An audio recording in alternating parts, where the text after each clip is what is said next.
Tumori in un anno 1600 nuove diagnosi, prostata e mammella gli organi più colpiti. L'indagine del registro del Veneto in aumento i melanomi e i cancri al polmone e pancreas, in medico Rossi, diagnosi più precoci grazie agli screening. Apriamo con questa notizia la rassegna stampa di oggi, sabato 8 febbraio, l'articolo di Paola Dalanese e siamo sul Corriere delle Alpi. Sono stati 1635 nuovi casi di tumore registrati nel 2023 in provincia di Belluno, il 10% in più rispetto al 2021, 1483. Se ne erano registrati in quest'anno. Sono 873 quelli registrati tra i maschi, 762 tra le donne. I dati arrivano dalle stime del registro tumori del Veneto resi noti dalla regione per tracciare una linea rispetto al periodo del Covid, anni in cui gli ospedali erano aperti solo alle emergenze e urgenze. Al pari del 2021, anche nel 2023 la prostata per gli uomini con 208 casi e la mammella per le donne con 241 nuovi casi sono gli organi dove si registra il maggior numero di tumori. Aumenta e sale al secondo posto tra gli uomini il tumore ai polmoni con 101 casi, nel 2021 era al quarto posto con 74. Al terzo posto si conferma il cancro alla vescica, in quarta posizione c'è il tumore al colon retto, 82 casi, seguito da colon e fegato. Tra le donne al secondo posto invece troviamo il cancro al colon retto, 72 casi, seguito da quello al polmone con 60 casi. Sale al quarto posto il tumore al pancreas, 42, che prende il posto del melanoma, in regresso al settimo posto con 35 casi. I dati locali rispecchiano quelli veneti per le forme tumorali che ricoprono i primi due posti in classifica. Cambia qualcosa invece se si guardano alle altre posizioni. Per i maschi bellunesi, ad esempio, al terzo posto per i tumori c'è la vescica, mentre in Veneto c'è il colon retto. Per le donne, il gradino più basso del podio è occupato dal tumore al polmone rispetto al cancro al colon, che ha una maggiore incidenza a livello veneto. Il dato positivo che arriva dal registro è che il tasso di mortalità in linea generale sta diminuendo, segno che i progressi della medicina aiutano le persone a superare queste malattie. Ad analizzare i dati è il medico di medicina generale di Belluno, nonché esponente del sindacato Gianluca Rossi. Per quanto riguarda i casi di tumore alla mammella e al colon, spiega Rossi, i dati sono elevati anche perché si gioca di anticipo grazie agli screening attivati dall'ULSS a cui è invitata la popolazione a partire da una certa età. Rossi sottolinea l'importanza delle diagnosi precoci perché permettono di individuare le forme di cancro al loro esordio. Anche per il melanoma è importante la campagna di sensibilizzazione avviata dalla nostra azienda sanitaria. Già da un paio d'anni, infatti, l'ULSS spinge sull'utilizzo delle creme protettive contro il sole anche quando si va in montagna. Sui tumori alla prostata, l'esame del PSA è utile ma va utilizzato con attenzione per evitare interventi o cure invasive su forme tumorali che magari non sarebbero state così aggressive. E per il medico l'incidenza in aumento dei tumori ai polmoni nelle donne va ricondotto all'aumento del fumo di sigaretta anche tra le ragazze. Per chi volesse approfondire c'è anche un'infografica che riporta i dati bellunesi, appunto siamo qui sul Corriere delle Alpi. Torniamo indietro e andiamo a leggere altre notizie. Siamo alla prima pagina di Belluno dove si parla del progetto che riguarda un cimitero anche per gli islamici. Anche gli islamici avranno il loro cimitero, si legge il titolone. Il comune sta valutando dove realizzarlo.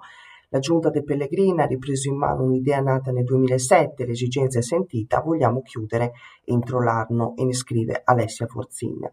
Quando a Belluno muore una persona di religione islamica non c'è un posto in cui seppellirla, ma ancora per poco. Il comune ha infatti ripreso in mano un progetto nato ancora nel 2007 e che porterà a realizzare il primo cimitero islamico della provincia, l'ottavo in regione, perché stando ai dati che si possono trovare sul sito dell'Unione delle Comunità Islamiche d'Italia, ad oggi i musulmani possono essere sepolti solo a Pontelongo, Padova, a Padova Centrale, Marghera, Resane in provincia di Treviso, Verona, Valeggio sul Mincio e Cerea in provincia sempre di Verona.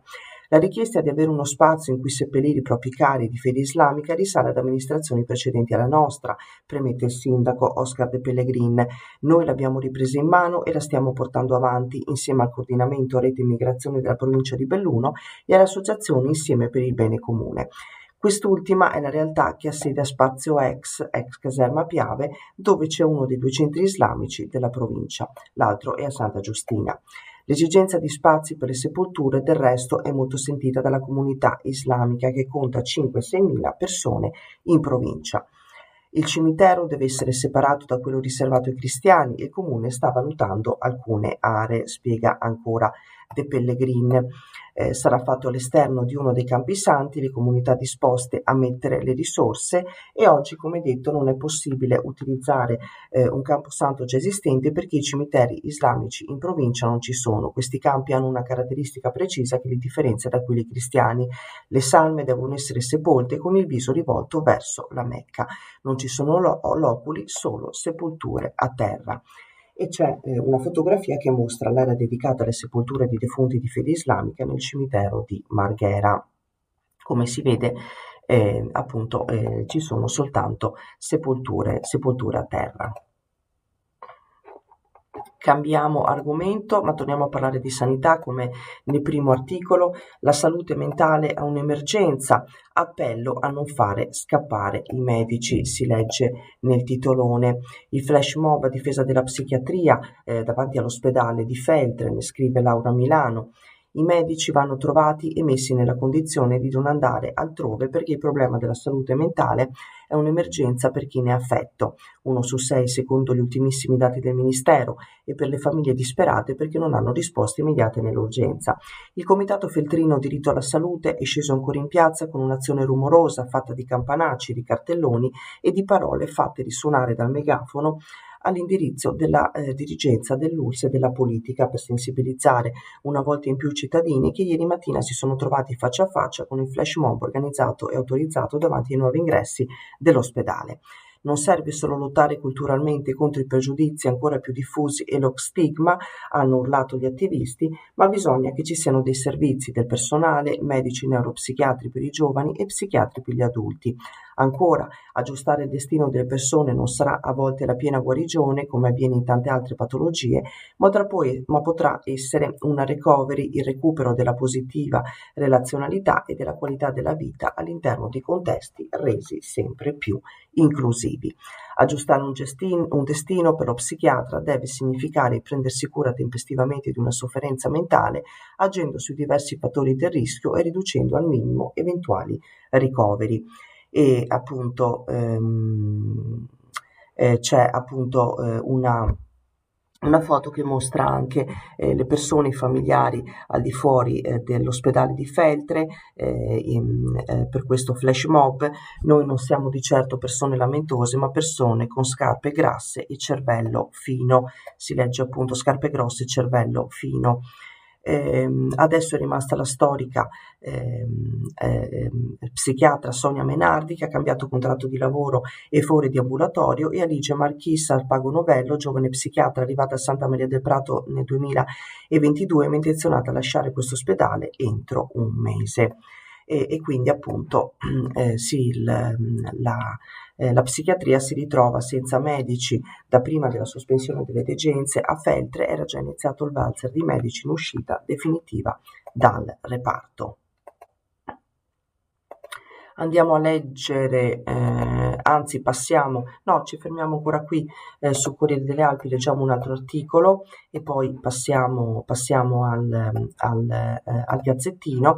Gli amici di Misurina tornano in fiaccolata e chiedono di riaprire l'istituto Pio XII, si legge nel titolone. Ne scrive Gianluca De Rosa. Gli ex pazienti della struttura per bambini asmatici, tornare qui e trovarla chiusa è un colpo al cuore. La fiaccolata dell'amicizia di Misurina diventa maggiorenne. L'iniziativa, promossa dal gruppo Amici di Misurina, composto principalmente da ex pazienti dell'istituto Pio XII, al tempo bambini ad oggi adulti, ogni anno rappresenta l'occasione per rinverdire i ricordi di infanzia, fatti sì di cure mediche ma anche di amicizia. Dal 2022, anno in cui il nosocomio, un tempocentro di eccellenza per la cura delle malattie asmatiche infantili, ha chiuso i battenti, l'occasione viene accompagnata da un forte sentimento a metà tra dispiaciuto e malinconico. Tornare a Misurina e ritrovarci di fronte a un istituto chiuso e al buio è un colpo al cuore, afferma Vittorio Guerri, storico portavoce del gruppo Amici di Misurina, che anche quest'anno partirà da Parma, dove risiede, per respirare l'aria buona che solo Misurina sa offrire. Passiamo ora al Gazzettino. Come anticipavo, andiamo a leggere le altre notizie e qui sul Gazzettino si parla di un nuovo albergo per Longarone Fiere e andiamo appunto a leggere l'articolo. Progetto per creare un albergo, trattative con la CDP e c'è l'articolo di Loredana Marsiglia. Trattative in corso con la Cassa Depositi e Prestiti che sarà il braccio finanziario per creare un albergo all'interno del polo fieristico, una necessità imprescindibile per far crescere la fiera, così com'è nelle intenzioni del nuovo Consiglio di amministrazione chiamato a mettere a frutto la forte ricapitalizzazione dell'ente. Il progetto è stato spiegato ieri dall'ex presidente Michele Dalfarra, oggi nel nuovo CDA come consigliere in segno di continuità. La prima bozza, ha spiegato, presentata appunto alla Cassa Depositi e Prestiti, prevedeva una capienza di 40 posti letto e ora si è passati almeno a quota 55, ovvero pari ai posti di un pullman, meglio ancora se si arrivasse a 70. Il dossier è stato quindi rivisto e sembra essere completo, ora servirà un altro confronto con la Cassa Depositi e Prestiti che ha 3 strumenti per finanziare l'intervento. La mancanza di posti letto resta un vulnus anche per la fiera, l'opera verrebbe finanziata appunto dalla Cassa Depositi e Prestiti. Continuiamo con la lettura del Gazzettino. Palio rieletto Tamburrino, confermata l'intera squadra. Il presidente è stato nominato dai soci che sono il comune e i 4 quartieri. Vice Manuel Sacchet, Dolores Bortolas, segretario, tesoriere Giovanni Argenti. E c'è appunto Eugenio Tamburrino che resterà alla guida dell'associazione Palio di Feltre. I 5 soci dell'associazione, il comune e i 4 quartieri hanno scelto la continuità incaricando per il prossimo biennio ancora Tamburrino che, come prevede lo statuto, ha confermato l'intero direttivo uscente. Squadra vincente non si cambia. Nel ruolo di vicepresidente Manuel Sacchet, di segretario Dolores Bortolas e di tesoriere Giovanni Argenti, e ne scrive Daniele Mammani. Anche qui psichiatria in crisi, appello ai politici. E andiamo a leggere poi un articolo che riguarda un giovane sportivo. C'è un articolo di Silvano Cavallet che parla di un giovane sportivo che ha conquistato un nuovo trionfo internazionale. Stiamo parlando di Leonardo D'Inca. Il talento dello sci club Trichiana vince lo slalom speciale delle finali Alpe Cimbra, quasi un mondiale degli under 16.